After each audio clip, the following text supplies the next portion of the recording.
Welcome to the High Value Customer Podcast, the show for business leaders to learn how to attract and retain high value customers. This week's guest is Annika Monari from Artos Systems based in London. Artos Systems helps companies across the commodity supply chain achieve lower back office costs and greater process traceability by leveraging their blockchain-enabled technology solutions. That was a bit of a mouthful, but I got there in the end. How are you doing today, Annika? Are you well? I'm well, thanks. Thanks for having me, Chris. So let's get stuck in. Perhaps you could give us a bit of a backstory about how you've got to where you have in your career to date. Yeah, sure. So I actually started off as a physicist. So I did a bachelor's and then a master's degree in physics at Imperial College London. And, during the time tinkering around with little startup ideas here and there, alongside my co-founder, Alan Vey, who was also at Imperial at the time, we came across the blockchain space together a bit randomly. And that was in about 2015. He proceeded to do his sort of master's thesis on the subject. And then we kind of spun out different ventures and, started doing a lot of research and innovation in the space. Some of which is still used to this day, actually, by people. Eventually, in sort of early 2018, late 2017, after we'd received some funding and things like this for our various ventures, we noticed a big gap in the market and the blockchain space as it was evolving, right? Because it was still quite early days. And, you saw this group of technologists and developers and really smart guys and girls that were innovating in the space, right? But they had little small startups, or not even startups, but projects, but they had all that knowledge concentrated over here. And then you had the enterprises that clearly were keen on looking at how this technology could be used and experiment with it. But there was almost like a communication gap. Like the enterprises didn't know what use cases made sense. The technologists didn't really know how to interact with the enterprises or help them achieve their perspective. There was like a lack of business knowledge and then a lack of technical knowledge. And so what we decided to do is bridge that gap with Artos and be that bridge to blockchain for enterprise. So we had that technology expertise to be able to, run all of the blockchain tech, but then also the business expertise to essentially create these Lego blocks of functionality that can be weaved together to solve problems for enterprises. And so that's how we are. So what percentage of your company what percentage of your company revenue is services versus selling technology? So it's all 100% technology. The service component is completely free, and that's part of the process. So, okay. Yeah, typically when we engage with a client, it's about understanding their pain points, see how our product can, apply to them, and then we kind of translate that sort of solution or business use case to solve that pain point into our kind of suite of technology tools, weave them together to find a use case. If we need to build something new, we build something new, and then we get them going and we provide support along the way. So can you tell me a little bit about your ideal customer? Who would be a 10 out of 10 client for you if they came knocking on your door? Yeah, so good question. I mean, we work, like I say, we solve problems across all of the enterprise verticals, whether it's something in commodities or FMCG or pharma or, automotive, what have you, right? We have different clients in a variety of industries, and we solve problems and help them leverage emerging technology to solve them the best way possible, right? Mm-hmm. Now, of course, like right now, we've had a lot of success and we think there's a lot of value to add in the commodities sort of part of the market. So kind of like your introduction mentioned, the sort of type of business, the profile of the business from like an industry standpoint, and what they do is commodities traders or people that purchase commodities, people that sell commodities or have technology to facilitate their exchange.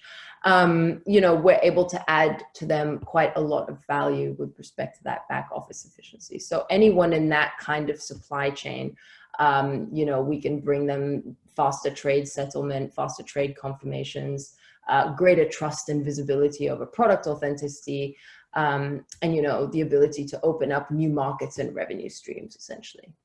So have you thought about so when somebody says to me that they target lots and lots of different types of industries, have you considered whether it's possible just to focus on one and become more of a kind of at least initially, to kind of build your business? And is there enough business in, for example, the commodities trading world for you to achieve your business goals, or do you need to go to other industries to hit whatever the goals you're setting yourself?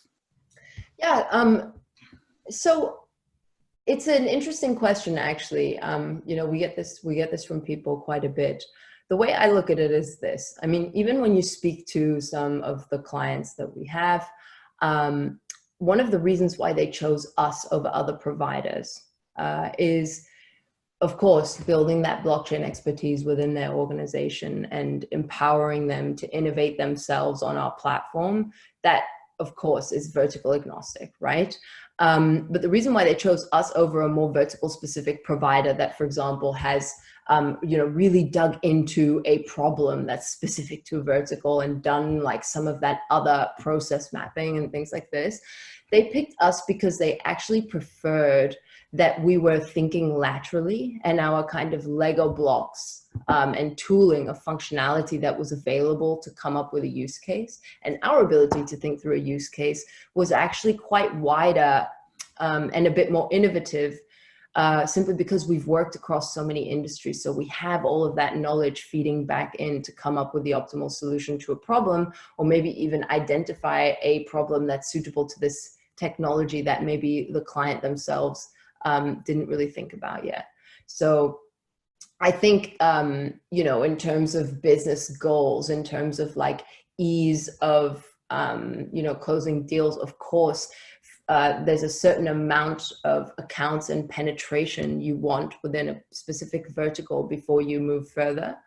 But for us, it's very important to have a kind of widespread footprint, if you will, because not only does it help us do better for our clients, but it also allows us to really refine and build that set of tooling and prepare ourselves for the use cases and the sort of killer apps of blockchain and new emerging technology, if you will, in the future that the world just hasn't really conceived yet.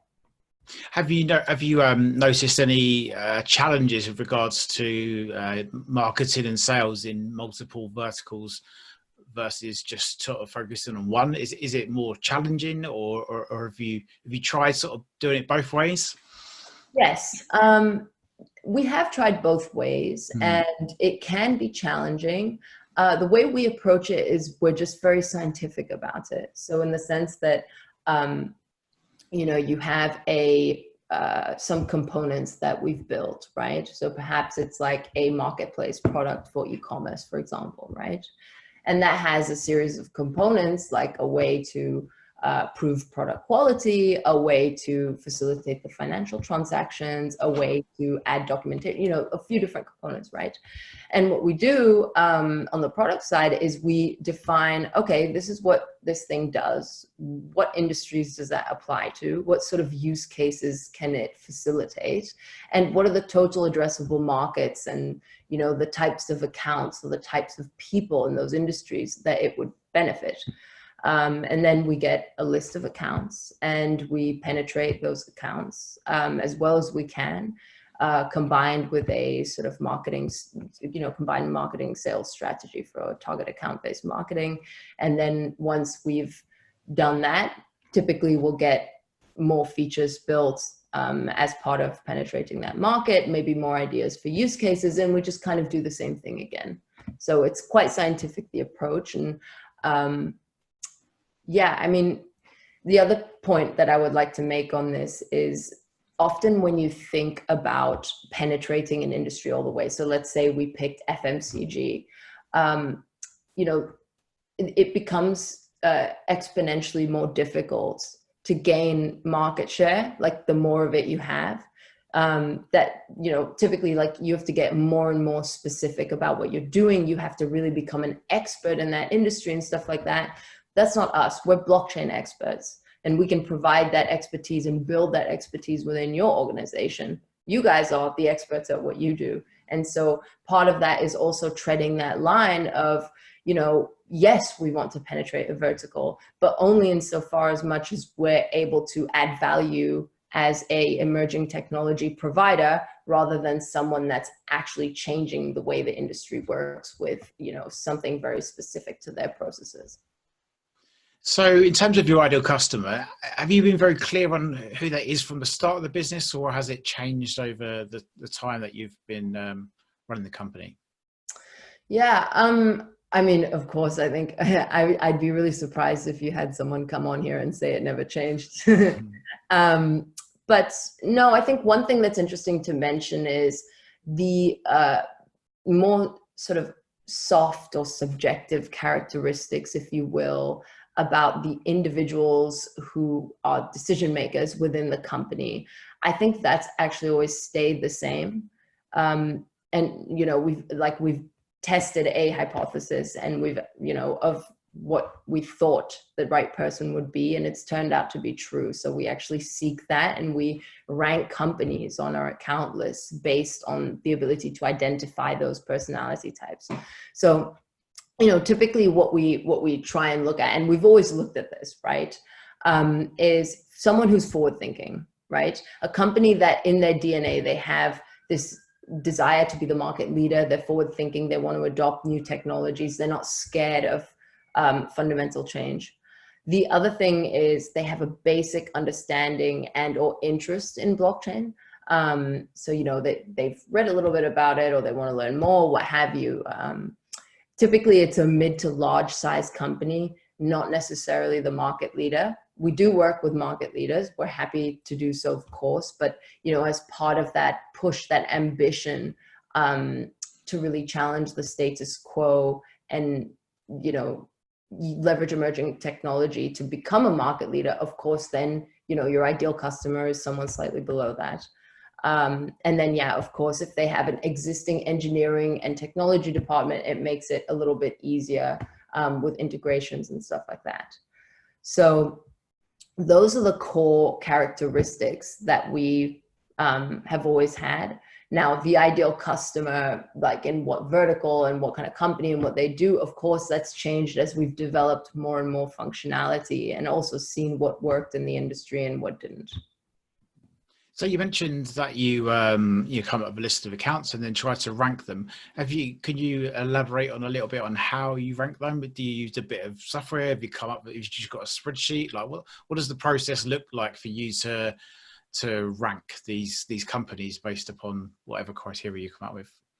Yeah, so it's more of a manual process, and it actually involves a fair bit of discussion amongst the commercial teams.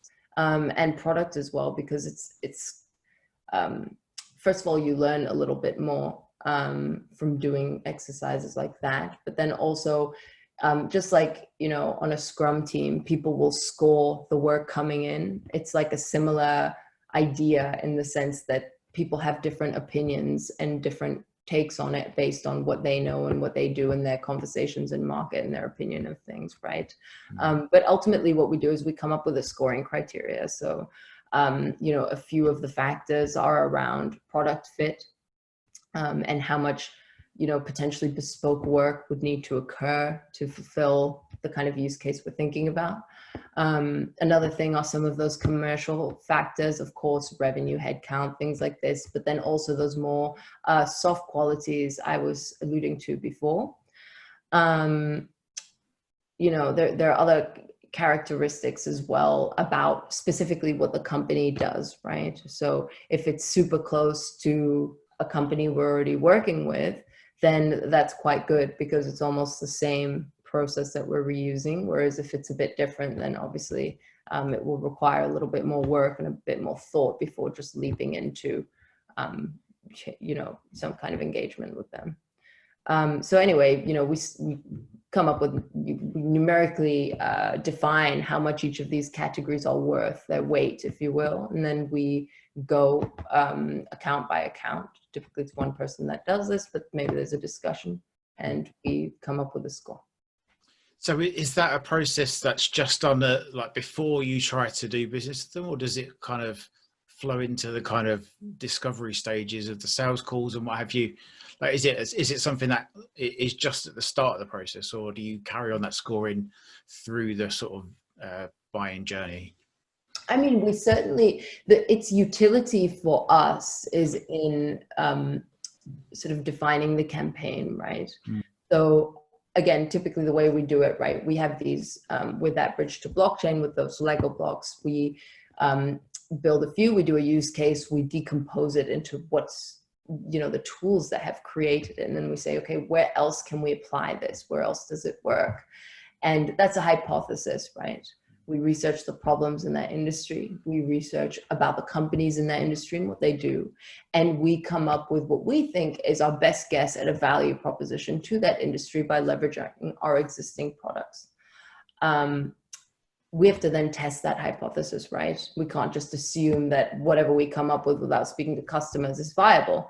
So we'll go and speak to customers and then feedback and refine it. And once we've done that and we think we have a proposition, that's when we come up with the list of accounts. But again, even as part of that hypothesis testing, if I speak to one or two companies, that's a very small sample size, right? I mean, that's not really going to yield much, much tangible value that you can take and spend loads of marketing dollars on trying to approach, right? So part of that sort of testing phase is then also doing some cold outreach on a sample of accounts and, maybe some paid advertising and some content being thrown at them and, and just testing kind of what works and what doesn't. And typically what we'll try and do, and this is where the scoring comes in, is, when we do that sort of some of that testing, we'll pick either a combination of different scores across the account list, or we'll pick the super hottest ones because we know that if anyone's going to convert, it's probably those, right? So that's what we use it for. But then, we keep tracking it through the process, right? Obviously, as you get more information, sometimes it can change, sometimes it can add to, and then of course you'll do a reflection at the end. And if it's significant, it might end up feeding all the way back and changing the way we're approaching the market. But like I say, its purpose is primarily in that testing phase. So talk to me a little bit about what you think the future for your ideal customers look like. The person you mentioned who likes to challenge the status quo, really interested in blockchain technology, perhaps one of the challenger brands. Like, think about what you think the future for that person looks like. Yeah. So first, I'd like to break it down into two customers, right? So the first one is the soft skills, like you mentioned, the more sort of across the different verticals, that ideal customer. And then the other one is where we're kind of focused now, where we think that there's a lot of potential, the commodities sort of trading space, if you will, the buyers and the sellers and the traders and the exchanges, all these people. So in the first category, the kind of challenger brands, those like blockchain interested people who want to leverage emerging tech to make a change and move forward. It's kind of hard to say what's sort of next for them. I mean, I suppose people that have a small interest in blockchain today, as more and more proof of concepts go into production, as more and more high profile proof of concepts come out, etc., I think it's just solidifying that need and that intent in those people to actually try and implement something. I think that there's a large amount of education that needs to be done into the enterprise space by not only blockchain, I'd say, but, even things like AI and Internet of Things and stuff like that. Like, people don't know how to apply it yet. They don't really understand what it is. So I think the future for these people is seeing the news come out and then also learning more and more, eventually getting to the point where they will be able to come up with a problem that they think fits the technology and they just need a solution provider there to help them realize it. So that's that customer. Then on the commodities trading side, what I'd say is, that supply chain, when something like grain is being bought or invested in or what have you, there are a lot of entities in that supply chain. There are brokers, there are technology providers, and all of them have these like siloed enterprise systems, right? And they all take a little cut of a fee somewhere or the other. And what they all, like the size and the complexity of these sort of value chains mean that these trades take really long to ultimately confirm. And there's a lot of cost and process inefficiency, and a lack of visibility over what's going on, which makes the higher risk.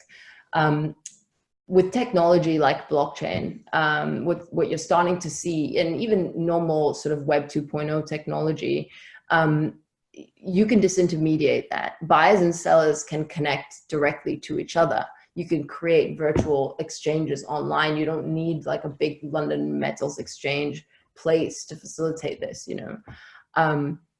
So I think what we'll start to see, and we're already starting to see it, is this new sector kind of emerging of these virtual online exchanges where people just connect people up, like a standard e-commerce marketplace, but for financial products and commodities and things like that. So I think it's just going to start being disintermediated more. It sounds very much like what happens in the sort of consumer space, where it becomes more of a direct-to-consumer play. And I guess it's sort of the B2B equivalent of that, like the person who wants to buy the thing doesn't need to go through the distributor or the retailer or whatever. They just go straight to the manufacturer, and the benefits there are, the manufacturer has a relationship with the consumer and knows who it is that's buying it, and the consumer probably gets a better deal.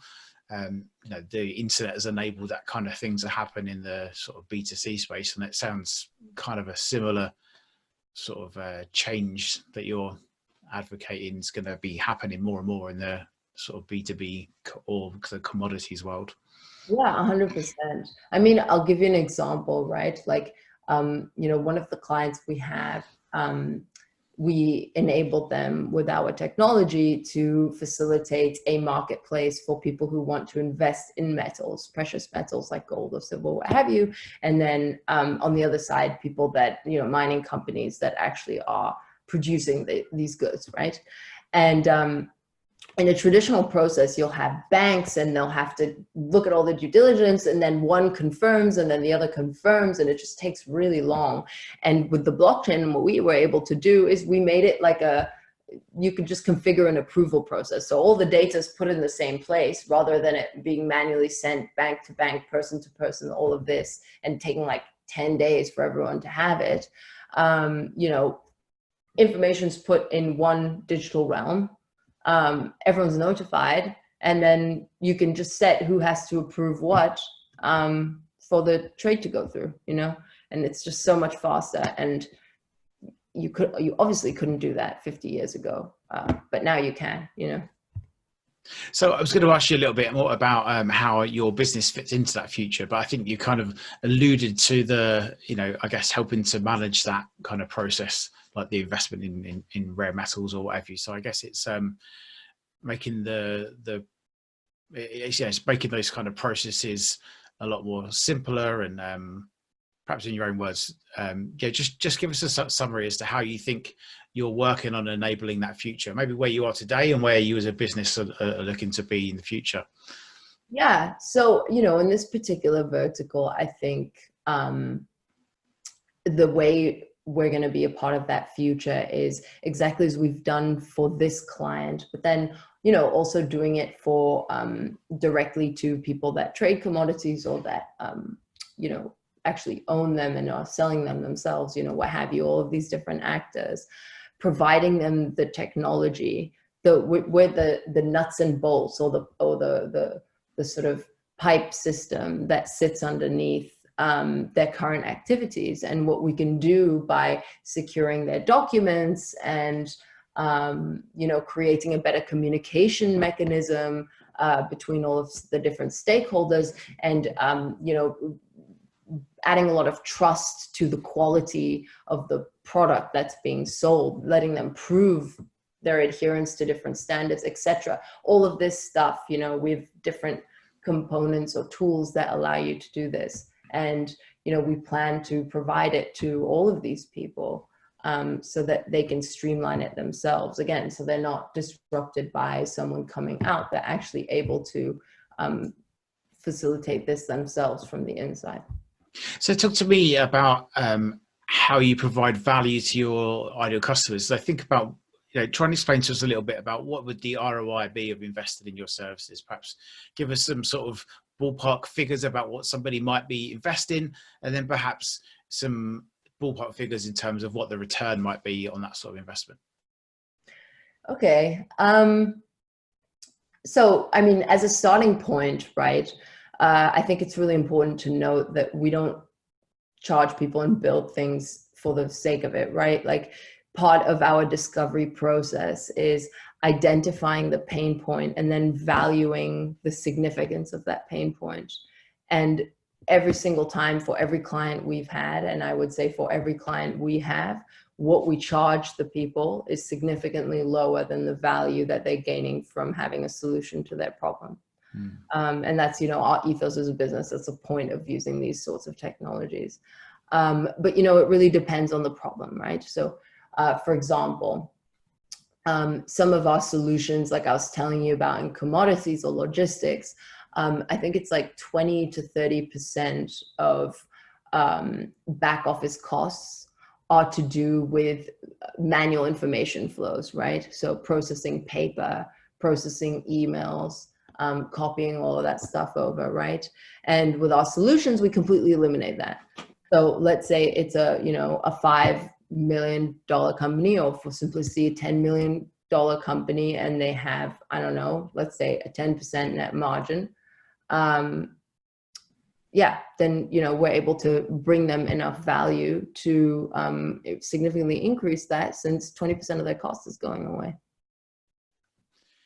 So how do you, just a question to you as the leader of the business, how do you kind of bring your team together to deliver the best possible value? Have you got any kind of insights as to how you run your company and what things you've got in your kind of, I don't know, your skill set or in your, portfolio of ideas to try and get everyone aligned and make sure that everyone's delivering the most possible value? Yeah, that's a nice question. I think it's really important to get, of course, I'm sure everyone who's come on here has told you this, right? You want to get smart people that work hard. But I think part of what my responsibility is empowering them to have the autonomy, to have the career growth, to have the the ability to fulfill their goals by working with us, and being, having a team that you trust and trust them to solve certain problems, not getting in the weeds on it, not, like infringing too much on people's own mental space, I think is really important. And I'm sure you've heard of the flow state, right? That whole concept. It's really about, what can we do to get people into that state? How do we facilitate better communication? And so part of that is we have a leadership team. The people in the leadership team have specific roles and represent certain areas of the business. And we all come together and we discuss things, and we make sure that information is symmetric and propagated up and down in the right way as quickly as possible. So talk to me about some of the lessons that you may have learned through the time that you've been running your business. If you was to have a meeting with your younger self, rewind back to when you was, I don't know, 18 or 20 or whatever, you're probably not as old as most of the people that I normally interview. They're normally a little bit older, a little bit grayer than you, but nevertheless, I'm sure there's many things that you've learned over the time that you've been running this company. What would you like to tell yourself if you got to meet yourself back at the start of your career? Yeah, I would say really approach things scientifically. Like I'm a scientist, right? And when I first started doing business, I thought of it as a bit different. Like I didn't apply my methodologies to business. well, to every part of business, right? A lot of it was, people saying, oh, your gut instinct, whatever, talk to some customers and then, build things, trust, your opinion and what people tell you, all these, whatever, all these different things. Whereas the most important thing I've learned now that I wish I could have done earlier, and I think everyone should think about, is it touches on one of the things I was saying before, right? You have a hypothesis about what you think makes sense. You have to rigorously test that hypothesis on many different levels, and not bias your empirical data. A hypothesis is a hypothesis. If you think this product or there's a need in this market, you have to test it. You go there, you speak to a few people. That's great, but that's not enough. That's 3 data points. You need to somehow survey a larger market and understand. And you know what? If the data comes back and you were wrong, that's okay. You just have to pivot and you come up with the next one. You can't get emotionally attached. You can't bias it because you really want it. I remember at the beginning, like sometimes I would Google things in a certain way where I would know, like if I had maybe Googled a few other things, I would probably find things that also contradict, rather than just Googling it in a certain way that would yield definitely the result I wanted and take that as proof. So, certain things like that, right? Just being as unbiased as possible, learn quickly, test your hypotheses quickly and robustly, and move on if you're wrong. It's okay to be wrong. So as part of formulating an experiment to test the hypotheses, how would you come up with, effectively how many data points you need to get to make that decision? Because it's one of the things I'm always trying to get my head around is I've got an idea. Do I go and ask 10 people? Do I ask 100 people? Do you ask 1,000 people? Whenever I've Googled, like, I don't know, how to statistically prove something's true, it's like you've got to ask gazillions of people that I'm never going to be able to get around to doing it. But if you come up with an idea, how would you try to figure out how many data points you need, or how many people have you got to ask or test it on to make a decision? It's a good question, and I think it completely depends on what you're doing. And a lot of it, you can kind of work it out, right? So let's say I'm testing a hypothesis for how our product suite applies to EdTech, education technology, right? So I come up with an idea. If I know that the market size of relevant EdTech companies there is 100 million, right?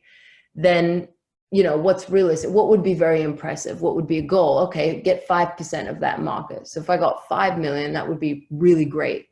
So, okay, well, if I can talk to enough people that if I were able, that they represent 5 million or 5% of that market, well, that would be a really good starting point, right? Because then I know that at least the amount of people that I would really like to sell to, they are interested and they think it makes sense. So I would kind of look at things like that, right? Like, what are your goals? And so then to achieve your goals, like, how would you know for sure that to achieve those goals, you had the right thing? Well, it's obviously how many people or how much money or whatever do I need to kind of survey and get a feel for to then sort of move on. And I think there's a lot of ways to do that these days. Whereas, traditionally you'd have to go out and cold call people or use your network or whatever. There are all kinds of tools nowadays where you can survey people and you can actually do like proper market research. So I'd say it's worth the money. So let's take a look into the future. Tell me a little bit about how you're planning on scaling the business. What challenges do you think you've got that lay ahead, and maybe what have you done or what you're going to be doing to sort of mitigate some of those challenges that you face as you grow your business? Oh yeah, good question. In terms of the overall industry, right? Blockchain as an emerging technology is still at the very beginning of its journey. There's still a lot of failings that have happened, that will happen.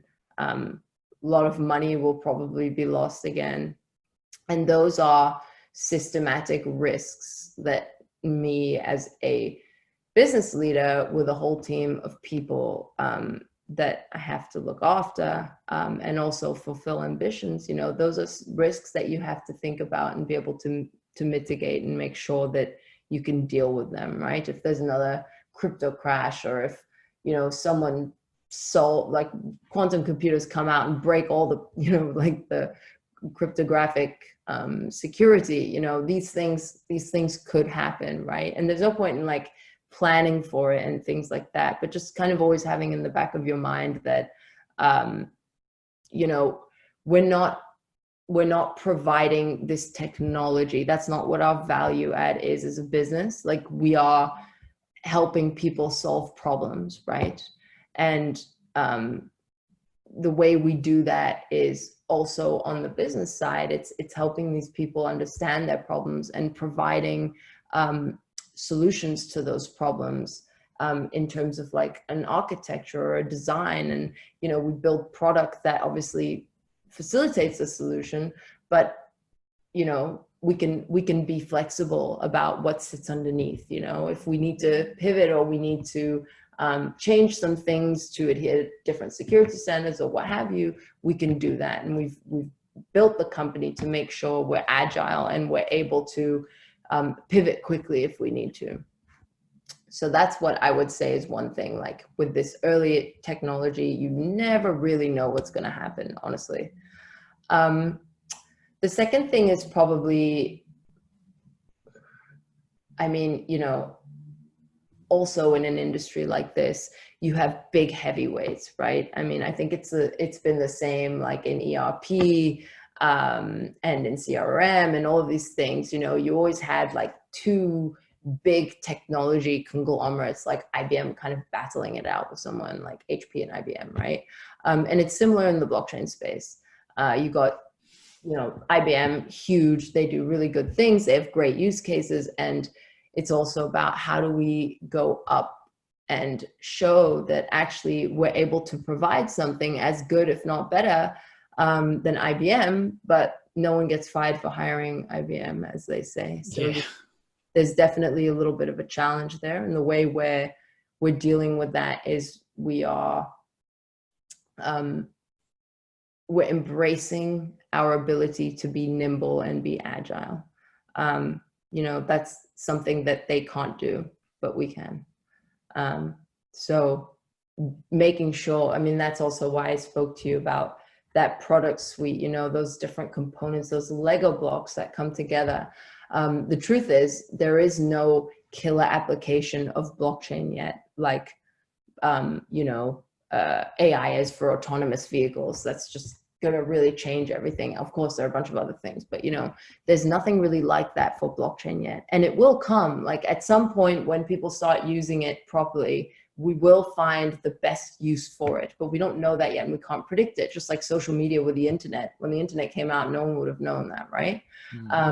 And so we're prepared for that by having all of these components. When it does come out, we probably will have the different components to be able to mass produce a solution very, very efficiently. And so, you know, it's also preparing and mitigating your risk in that respect. So the next question is going to require you to pull out your crystal ball again.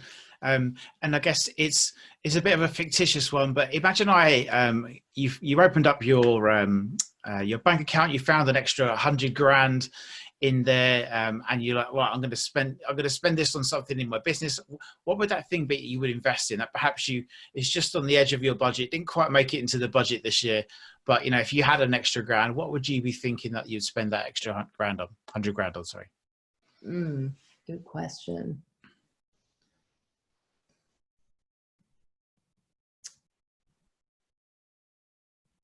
Probably, well, I would never, I mean, like any reasonable investor in something, you don't put all your eggs into one basket, right? So if I had like 100 grand lying there, there's no one thing where I would throw it all at. So I'd probably distribute it a little bit. I mean, so some of the areas, one would certainly be the product team. So they've been very, with all the clients and the demand that we've been having, they've been very busy. And they have, unfortunately, been so busy that they don't have the capacity to really do that kind of blue sky and high level thinking, which is obviously, first of all, something that they're amazing at, these particular guys and girls, but also something that is important that people are able to do in their jobs so that they feel satisfied and they're able to really contribute to the future of the business, right? So in an ideal world, and you know, part of that is also having someone who's like analyzing those business scenarios, right? Who's sitting there and saying, oh, this could apply here, here, and here. Here's the market quantification. You know, this is what we should be doing, blah, blah, blah. So that almost business analyst kind of individual or function, trying to give the product team a little bit more capacity so they can perform that, or hire someone in who could do that, etc. Just to add to our ability to scale that part of the process much better. The other thing I would spend it on, I mean, probably lead generation, right? So, I mean, you know, we have some really good tooling to really nail down what those accounts are, you know, really learn all about the potential customer, get all the kind of details we need to reach out to them. But I think that, you know, having more partners, or maybe outsourced companies, or maybe even SDRs internally, who can really nurture some of those opportunities and really help with bringing in meetings for our VPs. That's obviously something that we would spend money on as well. Okay, so we pretty much got to the end of the interview. There's just a couple of quick fire questions for you. So the first one is your favorite business book. Probably Grit by Angela Duckworth. It's a random choice. Never heard of that one. Well, tell me a bit about that. Yeah. So Angela Duckworth is a psychologist in America. And basically, she was commissioned by one of the best academic institutions in America, a military academy, essentially, right? And what they do is they handpick students all over the States who essentially perform the best in some way. So they do, you know, a bunch of extracurriculars, they score really well on their things, whatever. They have the highest IQs, all of these different characteristics, right? And they invite them to personally go to this academy, essentially. And what they were finding is actually the success rate of people at the end of the academy was quite low compared to what they were hoping for. And so they asked her and they said, well, are we looking at this wrong? Like, the way we're defining what we think a successful person will be is by, like I said, looking at their scores, looking at all these different things. How do we make it perform better? Like, what are we doing? Let's re-examine what it takes to have a successful person. And so she did 15 years of research on this topic, and she defined success in a person as something called grit, which is a combination, of course, of hard work, you know, of perseverance, and of like skill that's been refined by practice and practice and practice. But then that passion is the other side of it, that motivated by some kind of higher purpose, not in the God context, but in terms of like a goal or like something that you really want to achieve, that motivation that's innate, and that perseverance so that you never give up. Those were two qualities that were being overlooked very often. And so her whole thing is, you know, basically comes up with a scoring mechanism, and ultimately like 10 times is these people's success rate, right, with this new way of doing things. And actually it's like a scoring system now that's, I think, used in quite a lot of places. Anyway, it's worth a read. It's very interesting. Your favorite quote? Also from the book, fall 7, rise 8. It's a Japanese proverb. So, you know, always get back stronger, but it's okay to fall down. Your favorite TED Talk? Always Start with Why by Simon Sinek. Classic. Yeah. Who's inspired you the most in business? Probably Elon Musk. Just because he's also a physicist, and he's doing things that have a very big implication on our society. And last one, dead or alive, who would you love to have as a mentor for you in your business? In my business or in my life? For your business.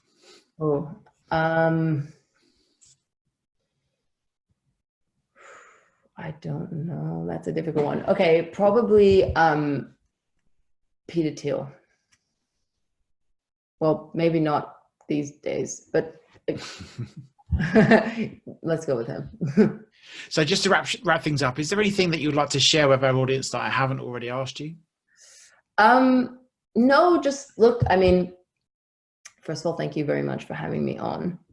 But, something to say to everyone, like, I know we spoke a lot about commodities and those sorts of things, but really we're here to empower enterprise to adopt blockchain to come up with solutions to genuine problems people have. If you are interested in the technology, or you have a problem or that you think needs to be solved, please contact me at info@artos.io and let's have a chat. Lovely.